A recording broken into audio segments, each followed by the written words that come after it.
गांधी निकले।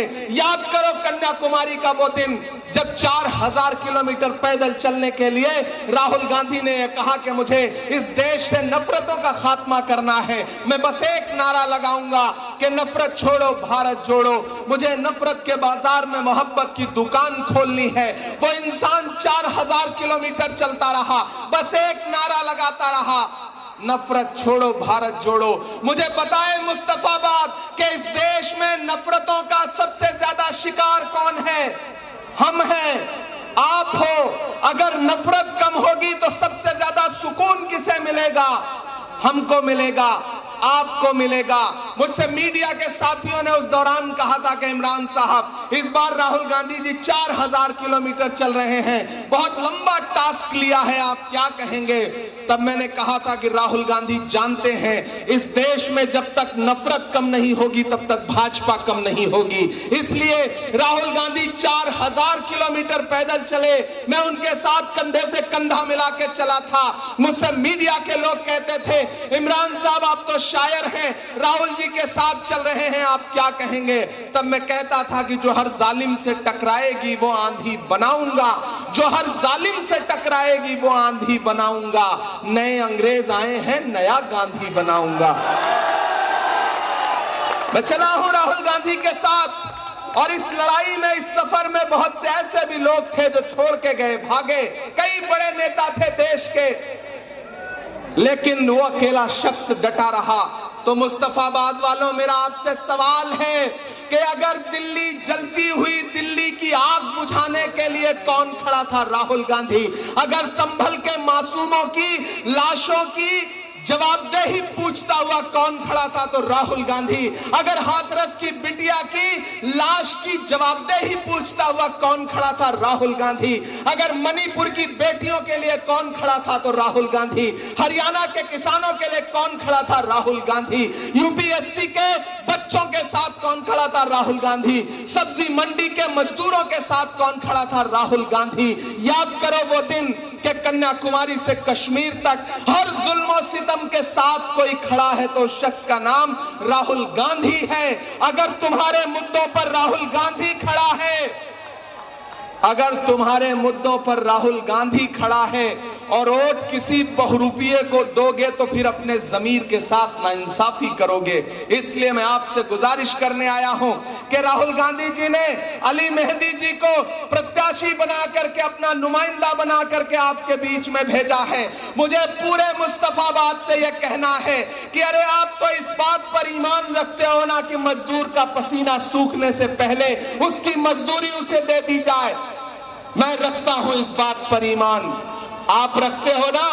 हमारे बुजुर्गों का कौल है, मुझे पीछे तक हाथ उठा के बताओ इस बात पर रखते हो ना ईमान? हमारे बुजुर्गों का कौल है कि मजदूर का पसीना सूखने से पहले उसकी मजदूरी उसे दे दी जाए। अगर इस बात पर ईमान रखते हो मेरे भाई, तो याद करो 4000 किलोमीटर चलते हुए राहुल गांधी को, जिसके न तो माथे का पसीना अब तक सूखा है, न पैर के छाले सूखे हैं। मैं मुस्तफाबाद वालों से राहुल गांधी की मजदूरी मांगने के लिए आया हूं, और वो मजदूरी है कि अली मेहंदी को विधायक बना करके, एमएलए बना करके असेंबली में पहुंचा दीजिए। ये है राहुल गांधी की मजदूरी। अली मेहंदी को दिया गया आपका एक एक वोट सिर्फ अली मेहंदी को नहीं मिलेगा, मोहब्बत के उस मसीहा को मिलेगा जिसका नाम राहुल गांधी है। मल्लिकार्जुन खड़गे जी को मिलेगा, प्रियंका गांधी को मिलेगा, हसन अहमद साहब को मिलेगा, रफीक खान को मिलेगा, दानिश अबरार को मिलेगा, और आपका दिया गया एक एक वोट इमरान प्रतापगढ़ी पे आपका एहसान होगा। ये कहने के लिए आपके बीच में आया हूं। अब तक आप कैसे लड़ रहे थे इस लड़ाई को, छोड़ दीजिए उसे। आज से इस लड़ाई को राहुल गांधी बन के लड़िए, इमरान प्रतापगढ़ी बन के लड़िए, हसन अहमद बन के लड़िए, मल्लिकार्जुन खड़गे बन के लड़िए, क्योंकि ये लड़ाई बहुत बड़ी है और पूरे देश की नजरें दिल्ली पर हैं। आपको पता है कि दूसरे सूबों के लोग आपकी तरफ टकटकी लगा के देख रहे हैं कि आप झूठों के झूठ में फिर तो नहीं आ जाएंगे। मुझे पूरा यकीन है कि नहीं आएंगे। ये लड़ाई बहुत बड़ी है। संविधान पे जिस तरह से चोट की जा रही है, अगर चाहते हो कि इस देश में जमहूरियत बची रहे, इस देश में संविधान बचा रहे, तो कांग्रेस के अलावा कोई विकल्प नहीं है। ये बात अलग ऐलान यहां पे खड़ा होके कह रहा हूं। मेरे भाई, मैं आपका अपना हूं, आपके मुद्दों पर लड़ता हूं, आपके लिए बोलता हूं। अभी आंखों की शम्में जल रही हैं, प्यार जिंदा है। अभी मायूस मत होना, अभी बीमार जिंदा है। हजारों जख्म खाकर भी मैं जालिम के मुकाबिल हूं। खुदा का शुक्र है अब तक दिले खुददार जिंदा है। आपके मुद्दों पे संसद से सड़क तक बोलता रहता हूं, बिना डरे हुए, हाकिम की आंख से आंख मिला करके। जब हाकिम मेरी आंखों के 10 फीट उस तरफ बैठा रहता है, तब भी मेरा खुदा गवाह है कि मैं लम्हे भर के लिए ये नहीं सोचता हूं कि सामने मुल्क का हाकिम बैठा है। मुझे ये लगता है कि मुझे जिनकी दुआओं ने इस देश की पार्लियामेंट में पहुंचाया है, मुझे उनके लिए बोलना है। तो मैं आपसे ये कहना चाहता हूं साथियों कि अली हमारा भाई है, और जिस तरह से राहुल जी, हम सारे लोग देश की पार्लियामेंट में लड़ते हैं, हम चाहते हैं कि ऐसे ही जुझारू लोग दिल्ली की असेंबली में भी पहुंचे और दिल्ली की असेंबली में खड़े होकर के आपके मुद्दों पर जरूरत पड़े तो अपनी सरकार से भी लड़ जाएं। हमें ऐसे मजबूत और बहादुर साथियों की जरूरत है। इसलिए मैं आपके बीच में अली मेहंदी के लिए वोट मांगने आया हूं और आपसे ये कह रहा हूं कि बहुत सारे लोग आएंगे, बड़ी बड़ी तकरीरें करेंगे, बरगलाने की कोशिश करेंगे, धमकाने की कोशिश करेंगे, लेकिन आपको यह कहना है कि जुल्म करती ये जवानी भी नहीं मांगोगे, खून में अपने रवानी भी नहीं मांगोगे। मेरे मिट्टी के घरौंदों पे बरसने वालों, मैं जो गरजूंगा तो पानी भी नहीं मांगोगे। ये आम आदमी पार्टी के किसी झांसे में मत आना, ये झूठे लोग हैं, झूठे लोग हैं। वो आम आदमी पार्टी का एक नेता, एक मंत्री एक गांव में पहुंचा। 2 मिनट में एक बात सुनना। एक गांव में पहुंचा और गांव के लोगों को इकट्ठा किया। गांव के लोग मुस्तफाबाद वालों की तरह सीधे साधे थे। गांव के लोग जब इकट्ठा हो गए तो वो नेताजी खड़े हुए, मफलर लपेट करके खांसते हुए बोले, बताओ गांव वालों, तुम्हारी 2 समस्याएं मुझे खत्म करनी है। तो गांव वालों ने कहा, साहब अभी खत्म करेंगे? तो बोले, हाँ अभी खत्म करेंगे, बताओ पहली समस्या। तो गांव वालों ने कहा, साहब हमारे गांव में कोई हॉस्पिटल नहीं है। तो मफलर हटाते हुए जेब से साहब ने एक फोन निकाला, उस पर पता नहीं कौन सा नंबर घुमाया और लगे हड़काने कि मैं इस गांव में आया हूं, यहां एक भी हॉस्पिटल नहीं है, मुझे कल यहां पर एक हॉस्पिटल चाहिए। अगर हॉस्पिटल ना बने तो किसी दीवार पर मोहल्ला क्लिनिक ही लिखवा दो, लेकिन हॉस्पिटल चाहिए। ये कहकर के उन्होंने फोन काट दिया और गांव वालों से कहा, देखा कल से तुम्हारे यहां हॉस्पिटल खुल जाएगा, बताओ दूसरी समस्या क्या है। तो गांव वालों ने कहा, साहब कोई बात नहीं, इस तरह का जलजला तो आता रहेगा, जब जब आप झूठों का नाम लेंगे ना तो इस तरह के जलजले तो आते रहेंगे। तो गांव वालों ने कहा, साहब आपने हमारी हॉस्पिटल वाली समस्या तो खत्म कर दी, दूसरी समस्या यह है साहब कि हमारे गांव में मोबाइल का कोई नेटवर्क ही नहीं आता है, ये हमारी दूसरी समस्या है। ये हालत है भाजपा के झूठ की। मैं इसलिए आपसे गुजारिश कहूंगा कि ये प्रचार और विज्ञापन की सरकार है।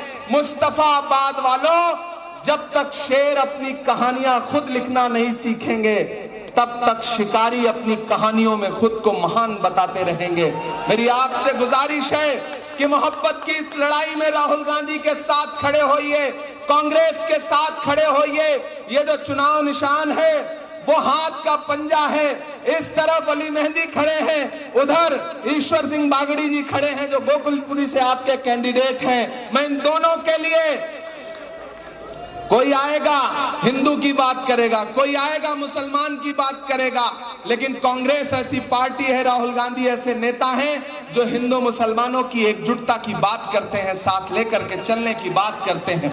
मैं तुम्हें अपने उसूलों की कसम देता हूं, मुझको मजहब के तराजू में न तौला जाए। मैंने इंसान ही रहने की कसम खाई है, मुझको हिंदू या मुसलमान न समझा जाए। इस तरफ अली है, इस तरफ ईश्वर है। ईश्वर और अली का जो मिलन हो रहा है वो भी मुस्तफाबाद में हो रहा है। हम यही हिंदुस्तान तो चाहते हैं, हम यही दिल्ली तो चाहते हैं। यही दिल्ली है जो शीला दीक्षित जी की दिल्ली थी, किसी बहुरूपिये की दिल्ली नहीं थी। लेकिन धोखा दिया गया, झूठ बोला गया, प्रपंच रचाया गया, लोकपाल का नारा देकर के दिल्ली को बदहाल किया गया और फिर पलटी मारी गई। एक तरफ चौकीदार है, एक तरफ पलटी मार है, दोनों से बचाना है। एक तरफ नरेंद्र मोदी जी हैं और एक तरफ उनका छोटा रिचार्ज है। मैं नाम नहीं लूंगा, नहीं आप जान जाएंगे कि मैं अरविंद केजरीवाल की बात कर रहा हूं। तो इसलिए साथियों, आप सबसे गुजारिश है कि 5 तारीख को घरों से बाहर निकलिए, अपना एक एक वोट लेकर के जाइए। और मैं आपसे वादा कर रहा हूं कि आज तो थोड़ा देर से पहुंचा तो आपसे कम गुफ्तगू कर सका, लेकिन आप अली मेहंदी को जिता करके असेंबली पहुंचाइए। इंशाल्लाह आपका शुक्रिया अदा करने के लिए फिर आपके बीच में आऊंगा। और आपसे ये कह रहा हूं, हसन भाई शेर बोल लग रहा है, उसकी वीडियो बना दी आप इन्हें पहचानते हैं, जानते हैं, मानते हैं, ये आपके अपने हैं। जिंदगी में कुछ काम ऐसे होते हैं जिन्हें वालिद ख्वाब देखते हैं और पूरा उसे बेटा करता है।